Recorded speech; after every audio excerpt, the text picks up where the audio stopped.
Good morning. Another beautiful Sunday. I hope I'm not turning into some sort of, preacher.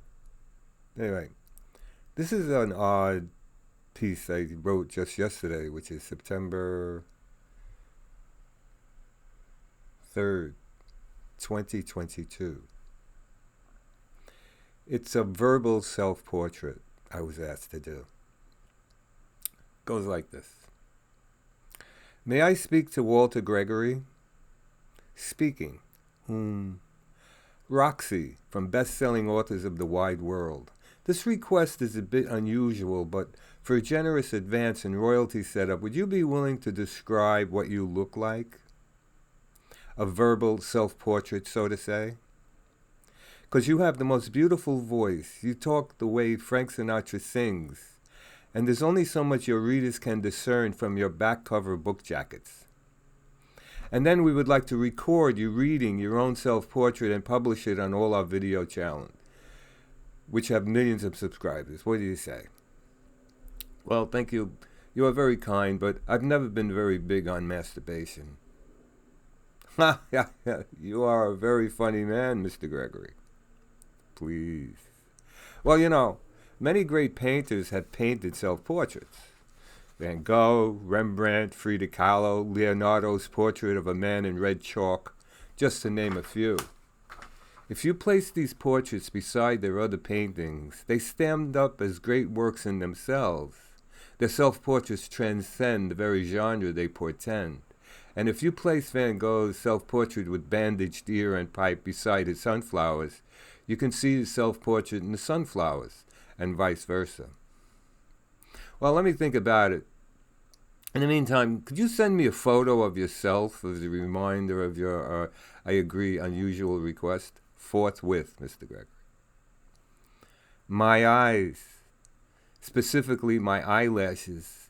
The market women of my neighborhood of Bensonhurst, Brooklyn, who slaved the day long shopping, cooking, cleaning for their families, took the time to stop and lean into my baby carriage. 2, 3 heads at a time moving down to me, smiling, sniveling.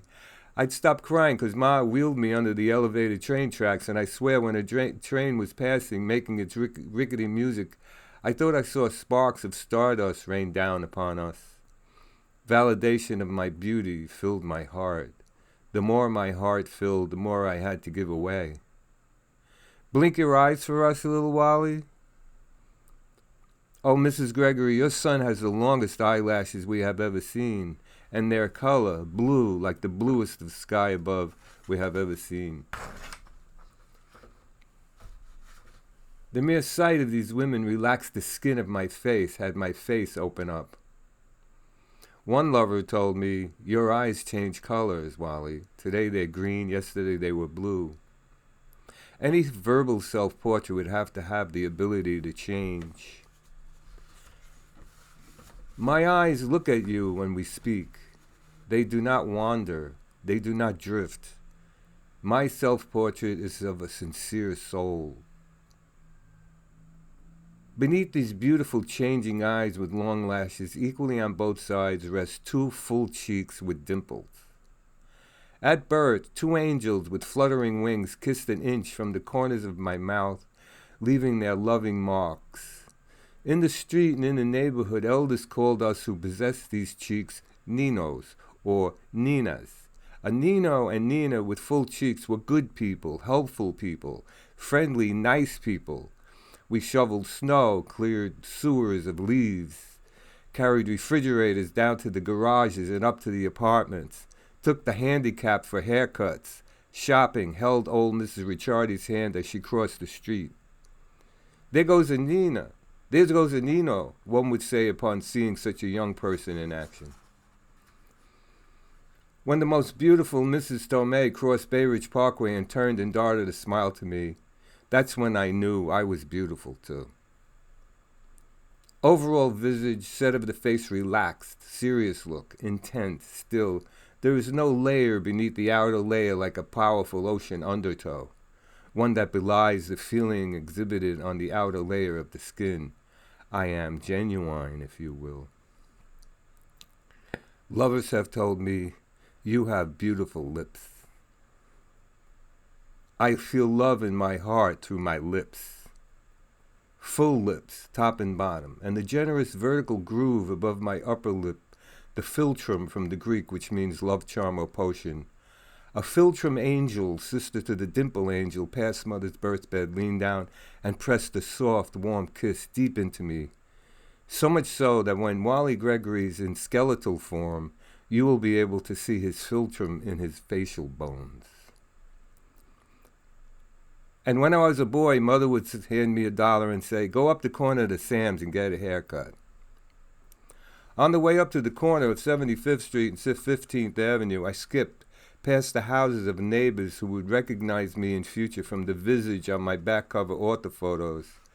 And there was a gas station on the corner with cars I'd negotiate around and come upon the wondrous rotating red, white, and blue barber's pole with which colors and movement emanated from infinity, and opened the door to Joe the bookie, turning to me from that day's scratch sheet with cigarette dangling from one corner of his mouth, and Sam the barber saying in his beautiful baritone voice and full cheeks, "Have a seat, Nino.